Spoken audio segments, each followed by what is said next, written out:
기도는 기도하는 사람을 변화시킨다. 유재덕. 말씀을 통한 기도의 원리를 터득하라. 기도 생활과 관련된 결코 간단하지 않은 문제들이 많다.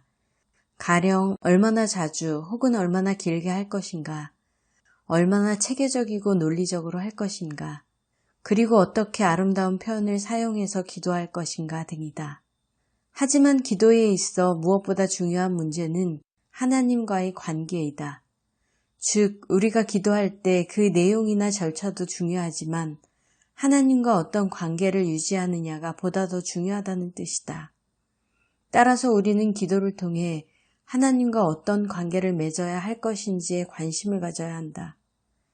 예수님은 십자가를 눈앞에 둔 급박한 상황에서도 제자들과 우리들에게 그에 관한 가장 적절한 기도의 전략을 제시하셨다.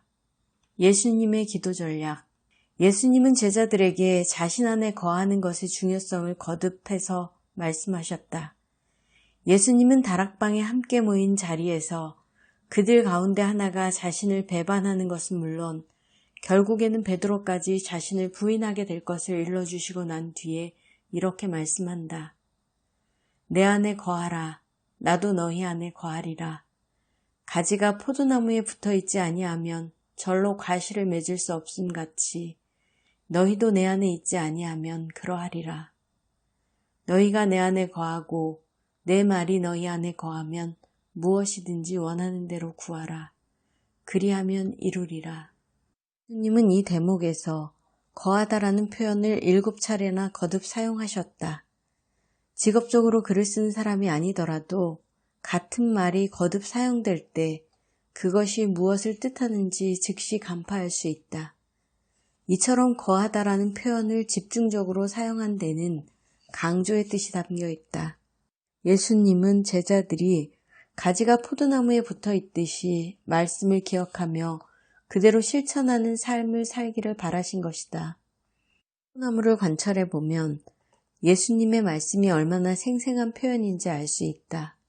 봄이 되어 포도나무가 새 가지를 뻗기 시작하면 처음에는 상당히 어색한 모양새가 된다. 마치 죽은 나무처럼 생기라고는 전혀 찾아볼 수 없는 포도나무에서 파랗게 돋아서 뻗어가는 가지는 꼭 누군가 다른 나무의 것을 옮겨다 붙인 것처럼 보이기까지 한다. 예수님이 가지가 포도에 붙어 있다고 말씀하신 것은 바로 이 장면을 염두에 두신 것이다. 그 파란 가지에 커다란 이파리가 달리고 열매가 달리게 된다. 깡마른 포도나무와 관계없는 것처럼 보이는 가지는 그 나무로부터 수분과 영양분을 받지 못하면 어떤 결실도 맺지 못한다. 이것은 우리 그리스도인도 마찬가지다. 그러므로 그리스도인들은 늘 예수님께 붙어 있어야 한다. 말씀을 통한 기도의 원리들. 하나님의 말씀을 공부하고 묵상하는 것은 예수님 안에 거하는 한 가지 방법이 될 수 있다. 성경을 읽을수록 우리의 생각과 바람은 한층 더 예수님을 닮아간다. 보다 깊은 기도 생활을 위해 성경을 읽기 시작할 때 다음의 3가지 원리를 따르면 도움이 될 것이다. 첫째, 성경을 읽되 생각하며 읽어야 한다. 자신의 삶의 상황에 근거해서 성경을 읽어야 한다는 것이다. 사업을 하는 사람과 학문적 연구를 위해 성경을 읽는 사람은 서로 바라보는 관점이 다를 수밖에 없다. 하지만 그것이 삶에 끼치는 영향은 동일하다. 외국의 사례들이기는 하지만 최근 경영학 혹은 심리학적 관점에서 성경을 읽고 그 원리를 자신들의 전공에 적용하려는 시도들이 간간히 이루어지고 있다. 하나님의 말씀과 세상을 살아가는 원리가 결코 다를 수 없다고 본다면 바람직한 노력이라고 할 수 있다. 성경과 삶의 간격이 가까우면 가까울수록 우리의 기도는 그만큼 더 탄력을 받게 된다. 둘째, 반복해서 읽어야 한다. 이것은 어찌 보면 진부하게 들릴 수도 있다. 하지만 이것은 불변의 성경 독서 원리이다. 성경은 마치 샘물과도 같다. 샘은 퍼내면 퍼낼수록 더욱더 맑고 신선한 물을 낸다. 성경 역시 우리가 길어내면 길어낼수록 바닥을 드러내기는커녕 보다 더 새로운 영적 즐거움을 선사한다. 해밀턴은 성경을 읽는 습관에 따라 그리스도인들을 나비형과 꿀벌형의 두 부류로 구분한다. 나비는 한 곳에 머무르지 않는다. 나비는 끊임없이 이곳저곳을 찾아 날아다닌다. 하지만 꿀벌은 다르다. 꿀벌은 한 방울의 과즙만 발견해도 곧장 날아간다. 꽃이 깊어 입이 닿지 않아도 포기하지 않고 안으로 기어 들어가서 과즙을 모두 얻어낸 뒤에야 비로소 그것을 떠난다. 우리는 성경을 읽을 때 반드시 꿀벌과 같은 자세를 유지해야 한다. 성경을 개념으로만 이해하려는 습관을 탈피하는 것 역시 기도 생활에 도움이 된다. 우리는 성경을 단어나 개념 위주로 접근하는 데 익숙하다. 이것은 오랜 동안 서구를 지배해온 성경 읽기 방식이다. 그리스인들의 영향을 받은 서구 사람들은 은유와 직유를 통해 개념을 설명하는 방법을 즐겨 사용해왔다. 따라서 지성을 강조하고 논리적일 수밖에 없었다. 이런 자세가 성경의 내용을 파악하는데 어느 정도 도움이 되었지만 역효과도 가져왔다. 랍비인 아브라함 햇셀은 동료 유대인들이 회당에서 늘 동일한 기도문을 반복하는 것에 불평을 늘어놓자 이렇게 말했다. 기도서는 우리의 감정을 표현하기 위한 것이 아니며 오히려 기도서의 내용을 느껴야 한다.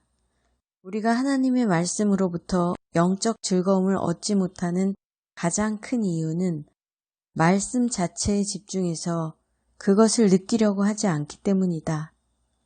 따라서 성경을 읽을 때는 지성은 물론 지식과 감정, 감각과 상상력을 동원해서 읽어야 한다.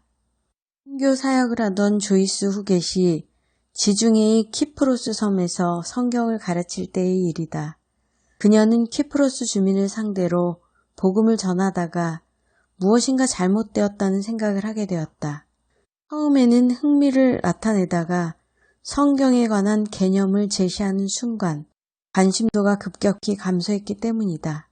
끝에 그녀는 신약 성경의 비유 연구로 유명한 케니스 베일리의 가르침을 떠올리고 전에는 사용해 본 적이 없는 독특한 방법을 시도했다. 당시 모임 장소는 포도원으로 둘러싸인 곳이었다. 후겟은 그들이 수세기에 걸쳐 포도를 재배해온 문화에서 성장했기에 유대인들처럼 비유에 익숙할 것이라고 생각했다. 그래서 강의를 하는 대신 주민들에게 성경과 노트를 쥐어주고 포도원의 적당한 장소를 골라 포도나무에 관한 예수님의 비유가 기록된 요한복음 15장을 읽고 묵상하도록 권했다. 그러자 답답해하던 분위기가 확 달라졌다. 오랫동안 포도를 재배해온 한 농부는 당시의 경험을 이렇게 설명했다. 저는 가지치기에 관한 예수님의 말씀을 읽었습니다. 저는 제 삶의 일부분에도 가지치기가 필요하다는 것을 깨달았습니다. 저는 하나님께 쓸데없는 부분을 잘라달라고 기도했습니다. 이것이 바로 말씀에 근거한 기도이다. 나우에는 기도와 말씀의 관계를 다음과 같이 설명한다. 하나님의 말씀은 나중에 어느 날 우리가 일상생활에 적용할 그런 말씀이 아닙니다. 그것은 지금 여기에서 우리가 귀 기울일 때 또 그 귀 기울임을 통해 우리를 치유하시는 말씀입니다.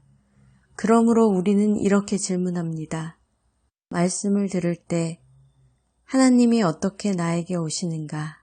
어디서 나는 하나님의 치유하시는 손이 말씀을 통해 나를 만지고 있음을 분별하는가? 이런 질문들이 나를 하나님이 실제로 현존하시는 곳인 말씀의 신비로 이끕니다. 기도는 기도하는 사람을 변화시킨다. 유재덕